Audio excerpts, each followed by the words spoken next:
Në Shqipëri operojnë 4 porte detare që shërbejnë për transportin e mallrave.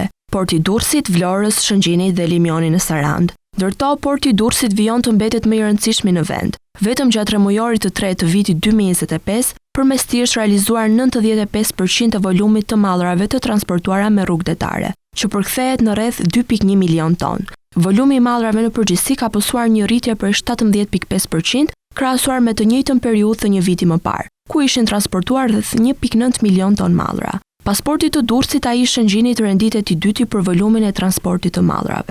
Sa i përket llojeve të mallrave, grupi kryesor përbëhet nga kokës dhe produktet e rafinuara të naftës, që zën 19.3% të totalit të mallrave të transportuara në të gjitha portet e vendit. Më pas renditen metalet bazë dhe produktet metalike të fabrikuara, përveç makinerive dhe pajisjeve, me 15.8%, si dhe produktet e tjera minerale jo metalike, të cilat së bashku me qymyrin lintin përbëjnë respektivisht 13.7% dhe 6.5% të mallrave të transportuara. Brenda këtij tremujori, disa kategori kanë shënuar ndryshime të ndjeshme.